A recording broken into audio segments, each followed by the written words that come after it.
Welcome to the Boomer Briefing Podcast, where we help you solve a critical business issue in 20 minutes or less.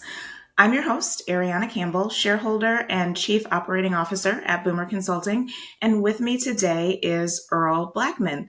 Hi, Earl. Thanks for being on this episode of the podcast. Hello, Arianna.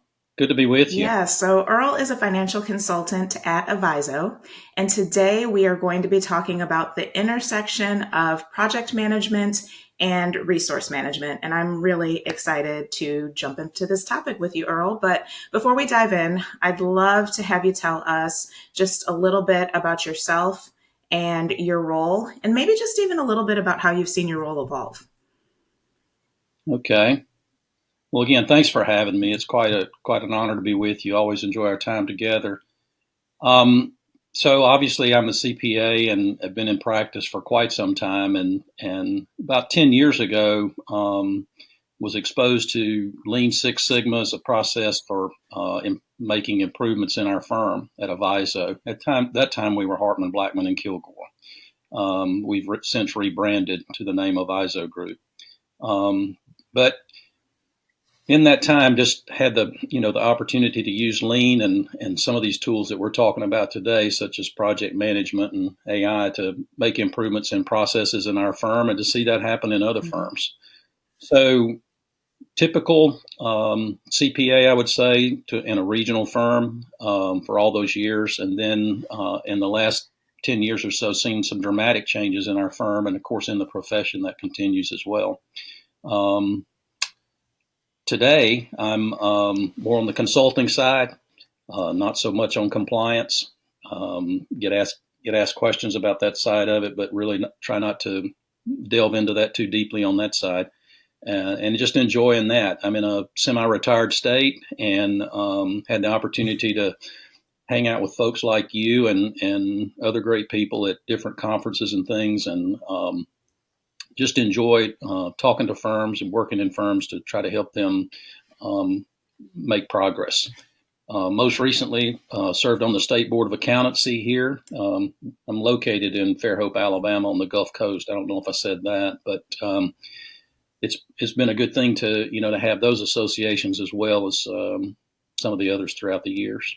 No, that's awesome. And Earl, we've had the opportunity to work together for a number of years, and it has been great to see how you have been focusing on evolution and transformation of not only your role, as you've described, but also within the firm, and really looking to make a ripple effect across the profession. So as we're thinking about this topic of the intersection of project management, resource management, and really just how it impacts the transformation of the firm. Of course, you can't talk about those things without talking about technology as well. But what initiatives would you say have had the biggest impact from your own personal perspective?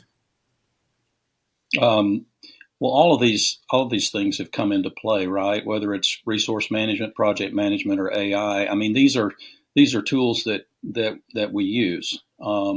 So our transformation began with a couple of things. One was in our association with Boomer, quite frankly, Boomer Consulting, and the strategic planning that we were doing there annually. That really put our firm on the path to having innovation in our firm, and we've been happy to talk about that and share that with other folks. And the other piece of it, I think, was Lean and our Lean journey, which began with typical projects.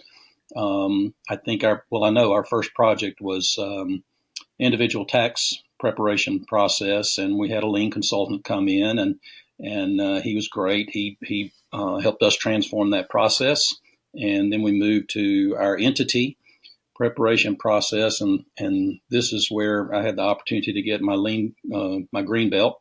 And I've enjoyed doing that for the last 8 years or so. And as you said, to work on projects with him and with you and with others. And it's been a great thing. So in that, I believe it was in that second project, our second Lean project, that, the innovation really started to happen in our firm. It was during that project that our managing shareholder, Dennis Sharon, asked the question, why can't tax season be an 8-hour day?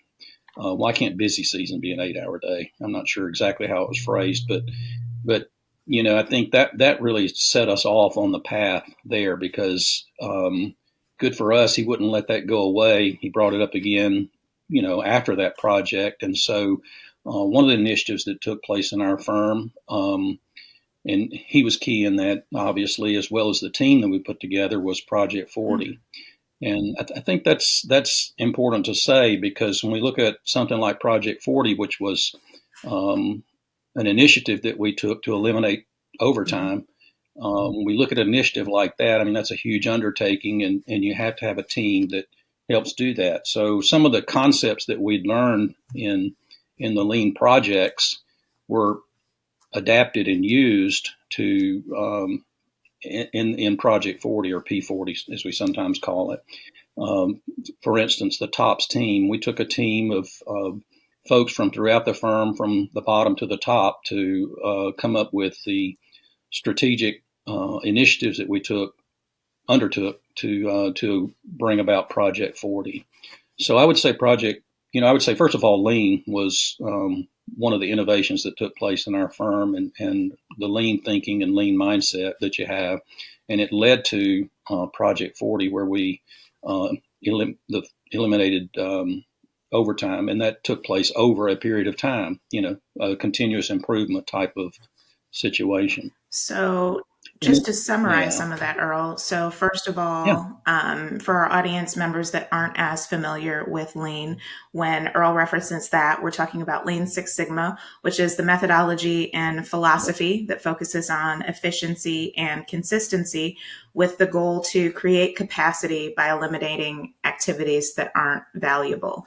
And so I would say that, Earl, from your perspective, you've been relentless within your firm and really looking at how can we focus on eliminating those wasteful activities, adding value, creating more capacity.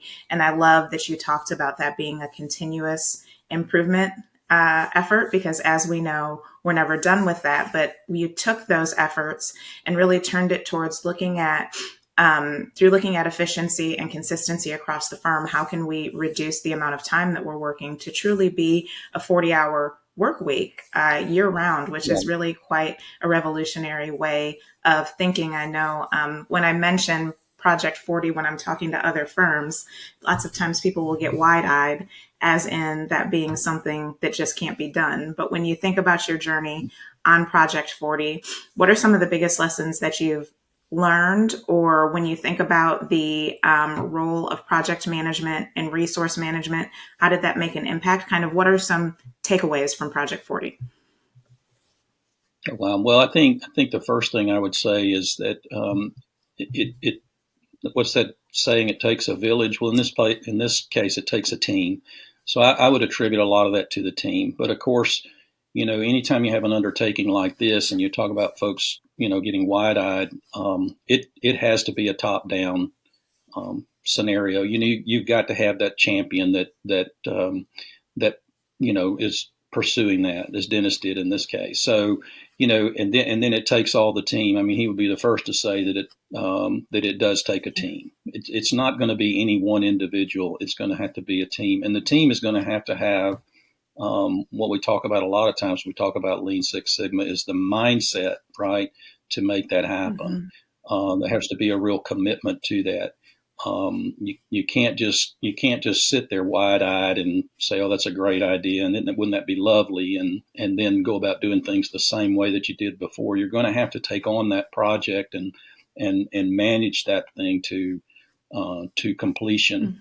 I would say too, and this is something I've heard from you and from others, is you don't be afraid to fail. One of the fail forward, I think, is the way that I've heard it. So one of the things that you have to realize is that you will not eliminate overtime year one, and we didn't do that. And so one of the ways we managed that was to just let everybody know, here's the overtime we had 2 years ago. Here was our overtime last year. This is where we are this year. Our numbers are looking better. We haven't eliminated it, but we're making progress.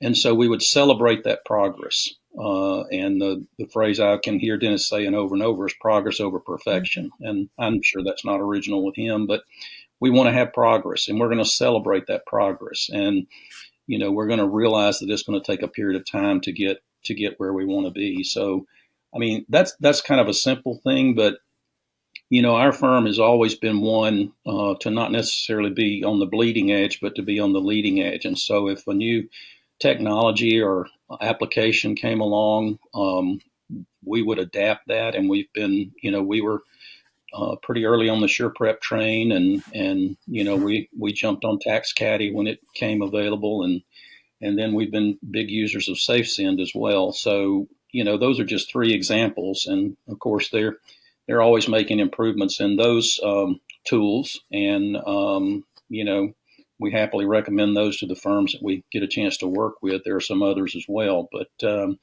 we've seen the benefit of that. I'm always amazed when I go to conferences and I hear firms saying, "Yeah, we're running so many, such and such 1040s through SurePrep," and I'm like, "Why aren't you running all of them through SurePrep?" Well, just for whatever reason. There always seem to be some reasons, and I'm not here today to promote anybody's product one over the other. I'm just sharing with you some of the applications that we've seen and that we've used and found success with. And I know there are others. So, and I think that that's what I intersection of process, technology, and most importantly, would. people gets to that whole idea of project management and resource management and leveraging AI and technology in the most effective ways as possible.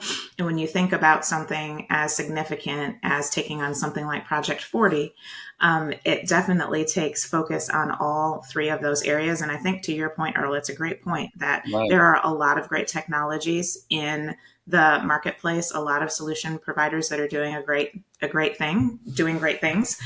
And so the question Sure. that you really need to ask yourself is not if you should be using those types of technologies, but just making sure that you're using them effectively.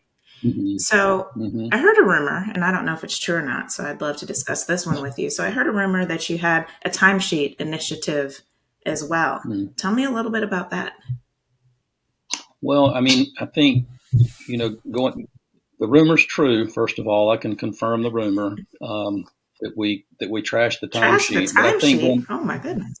yeah, it's gone. We don't use that anymore unless we're working with attorneys who require an accounting of our time for their court proceedings.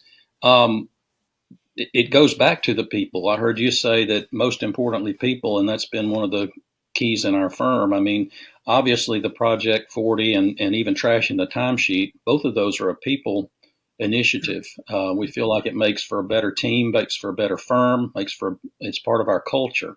And so, if it weren't for the people, we would not have really undertaken these initiatives, much less accomplished them. But the trashing the timesheet that you refer to, that's typically what we call it, because again, that was the objective, was to get rid of the timesheet, which is really a burden on anyone that's in practice and working under that sort of regime, but also to move toward value billing. And so that in itself was a process which is still in process today, although we're much further along the line. We started with really a fixed price sort of arrangement, and through the encouragement of Boomer and others, we've been going through a three-tiered pricing and really trying to pursue value pricing for our clients. So the rumors to the timesheet are true; they are gone. Like I said, I haven't kept a timesheet since 2019, and until here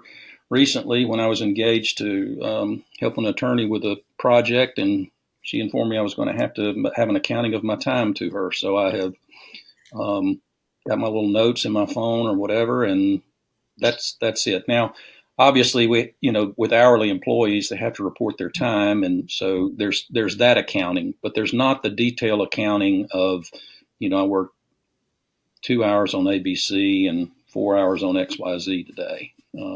So I think we've already found our follow-up part 2 podcast episode for this, which is going to be hearing more about trashing the timesheet, because I'm sure that for audience members, or audience listeners, there are a number of questions that are coming to mind. So let's make a note of that being a follow-up Okay. episode. But All right. I want to hear from you. You've shared great insights so far, and it's great to hear the transformation that your firm has been going through. I know one thing just from working with you that you do really believe that learning from others is key. And that's something that Exactly. I know during the many years that we've been able to work together, that you have really stayed true to. In fact, you are a founding member of our process circle. So, how have you found learning from others and things like the process circle to be beneficial? It has been beneficial, and being the OG, I am a founding member of the Process Circle, and I get reminded of that every time I go to the Process Circle that I'm an OG. But in any case, learning from others has always been something that I felt is important. I think that anyone has something that they can teach you or that you can learn from someone else. So whether it's my shareholders or the people in my firm or clients, we have great clients that have great businesses, and there's something that you can learn from them. The process circle, of course, we have a great opportunity to have exchange of ideas there, and I would encourage anybody who's is interested just to come along. I'm happy to give them a golden ticket, and they can come along and join us for one of those sessions, and they can evaluate it for themselves. But I would say even, here as I get, toward the end of my career and had the opportunity to kind of do some other things, like I mentioned that I had the opportunity to serve on the state board of accountancy here in Alabama. I just rolled off, but after, 8 years on that board or so, and hearing other perspectives, not only from other board members in Alabama, but from across the country, and to hear about where the profession is. There's always something you can learn from others, and I would say to any other OGs that might be dialing in today or listening today or whatever, that they need to listen to the young people that are trying to come along behind us, because just because that we have done it, for so long, it doesn't mean that we have all the answers. And I think that, when I think about Project 40 or trashing the timesheet, the when I came up, those were not the norm, and I'm just happy for the people that came along beside me and behind me that encouraged us to accomplish these initiatives, because we have a much better firm today at Avizo, just for a lot of reasons, but these are key in that transformation. So I would encourage folks today to yeah, find a group, find a peer group, find a group that will challenge you, find a group that will ask you why you're not doing things a certain way or why you are doing them a certain way, and have you considered this, and just take those opportunities to pull back and not just work in the business but work on the business that you have. Accounting is a great field and a great opportunity for uh, students that are coming along today, young people that are coming today, but we're sending the wrong message in the profession. We don't need to be bragging about all the hours we're working. Nobody cares about that. We need to talk about how we're helping people, and our message definitely needs to change. So anyway, that's I guess would be my response to that. Those are really good insights, and also some key things to think about as far as advice for firms that are looking to make transformation, realizing that it is not a solo sport, really looking at how you can learn from others, also making sure that you're bringing into the conversation the younger team members, other Mm-hmm. perspectives to make sure that we're working together to really build that future of the firm. And I think just also the idea of continuous learning and continuous improvement as well. It's all such great things to focus on, as well as changing our mindset around maybe the way that things used to be done, to realize that Yes. transformation does also require that change that calls us into doing something different. So, as always, Yeah. Earl, I just appreciate your time. It's great hearing your insights. And for our listeners, if you enjoyed this conversation, we release new episodes every Tuesday morning. We talked about, I would say it was really a growth focus today, but we also covered topics related to talent, leadership, process, and technology. But what all of our topics have in common is that they are crucial to your firm's success and helping you solve a critical business issue in 20 minutes or less. So if you like what you heard today, please subscribe, and thanks for listening.